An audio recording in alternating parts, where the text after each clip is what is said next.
Corporal Moskaluk, what can you tell us about the avalanche and its aftermath? To update everybody on the situation of the avalanche from Eagle Pass Mountain, yesterday, Friday afternoon, the call was received just shortly before 4 p.m. A search effort was conducted immediately with the activation of resources via the Emergency Provincial Coordination Center and the Revelstoke RCMP. We had immediate response once again from area private helicopter firms, including Selkirk, Tangiers, as well as CMH, who assisted with the search effort. We also had the deployment of the Revelstoke Search and Rescue Team. The Canadian Avalanche Rescue Dog Association was also deployed immediately to assist with the effort. The information received yesterday was slightly brief in regards to the amount of people that we had up on the mountain. Last night at sundown, the search was concluded. What occurred throughout the evening and night, however, was that outlying area detachments, including Sicamous RCMP, who have the staging parking lots that the snowmobile enthusiasts use to get into the Eagle Pass area, conducted canvassing of these parking lots to begin the accounting of persons that could be on the site. This morning we were able to state that the search was concluded yesterday with the information confirming that all persons that we were aware on the hill at the time of the slide and in the immediate area of the slide have been accounted for. It's our information that the slide occurred when there were two individuals that were ascending the hill, once again as referred to as high marking. This appears to be the cause of the avalanche, and we can classify the avalanche as human triggered. There was a second group, which we have now confirmed that there were 10 individuals in this group, and this group of individuals were separate from the two that were up on the hill. This group below the hillside did take some precautionary steps and obviously did have some avalanche awareness education, in the sense that they had positioned themselves off to the side of the slide area with obviously some knowledge that they were in a more safer location. However, unfortunately, they were affected by the slide, and there was one individual amongst their group that was caught in the slide and buried. We confirmed that we do have one person deceased, an individual, a 30-year-old male from Calgary, Alberta. Our condolences go out to the family who are experiencing this grief today. Hold on for 1 second, Doug. I'm just going to move some directions here. A couple angles. Do you have an identity on? Can you release the name of this man? At this point in time, we have not released the identity of the accused. RCMP and other police services are assisting with notification and are continuing their assistance for the family at this time. Can you tell me if the other man, the injured man, was from Calgary? The other individual, from my information, received very minor injuries who did not require medical attention due to the fact that they were very minor. It's my information that he was from Saskatchewan. What size was this avalanche? Was it fairly large? Yes, this second avalanche within a week of the previous one that occurred in the nearby area as well, at Eagle Pass Peak, approximately 1 kilometer west of Eagle Pass Peak. The avalanche was classified as a 3+ or Class 4 avalanche, this being the second largest on the measurement scale.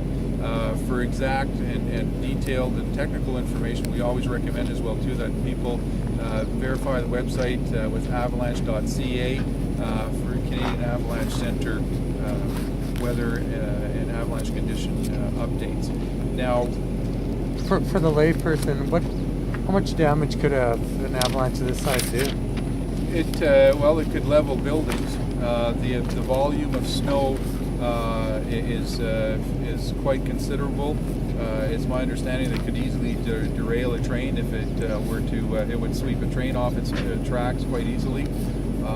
It's my understanding that there are quite older growth trees in the area that are covered up to the tree top at this time in the area. Was the deceased person, was he wearing an avalanche beacon? Is that how he was found? The preliminary information is that the individual was found not wearing a beacon. The investigation, however, is still ongoing to conclude whether or not he actually had a beacon on or it was ripped off or fell off when he was struck. Will a full avalanche analysis be conducted of the slide? At this time, the Revelstoke RCMP, along with the BC Coroner Services, are conducting their investigation. It's my understanding that an analysis of the site will be delayed by a certain time, as the site has been deemed still unstable. The search has concluded as of yesterday. Given the information that we have and witness statements, we have a high degree of confidence, or we can state with a high degree of confidence, that we believe there are no further persons buried. Now, the difficulties that once again that we faced last night when the incident was emerging was differing information as to how many people were in the area. The canvassing conducted by the St. Louis RCMP determined that there were 66 individuals who had logged into or signed and registered into the trailhead registry books. Therefore, our task last night was to determine whether or not we had this entire group in the immediate area. As I stated earlier, witness statements have indicated that although there was close to 80 people in the area, there were only the 12 individuals at the slide area itself. Where was one of the individuals that was high marking? Was he among the injured or deceased, or was it the observer? It's my information that the deceased was one of the individuals that was at the base of the hill amongst the group of 10. In regards to the two individuals that were up on the hill ascending, I don't have the exact details of their condition. Any words of wisdom to people that are still using the backcountry at this point? Well, I think there's been great strides made with the various snowmobiling bodies, as well as the governing provincial and federal levels, that over the past few years there's been a tremendous amount of educational public awareness efforts that are being made. Some of it that is self-generated by the snowmobiling enthusiast circles, as well in assistance so that there's safer enjoyment of our backcountry areas. Certainly there's a variety of levels of government and other associations that are striving to make these areas safer. So for comments, we've been stipulating this, we've been repeating it. Please verify the different media agency sites and formats that provide you with information from the Canadian Avalanche Centre, or directly go to Avalanche.ca. Educate yourself to the best that and if you feel that your ability levels or awareness levels are such that you're not sure that you should be in a location, given the conditions that you have, stay out of those areas. Okay. You mentioned the deceased may not be wearing a beacon. What about the other 9 or 11 people up there? In regards to the other individuals, what equipment they had or did not have, I don't have that information. Do you know how many of them may have self-rescued? How many people dug themselves out? Did they all dig themselves out? Or? That I don't have information in regards to how buried they were. And in fact, in regards to the individual who was deceased, that as well too, that has not been confirmed prior to releasing inaccurate information. Okay.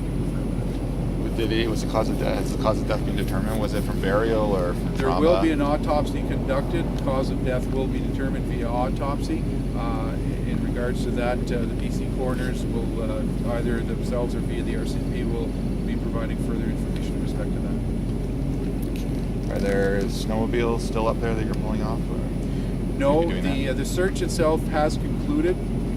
The effort that's going on today is there's going to be an aerial survey of the site involving the RCMP forensic ident section, in addition to the coroner service as well.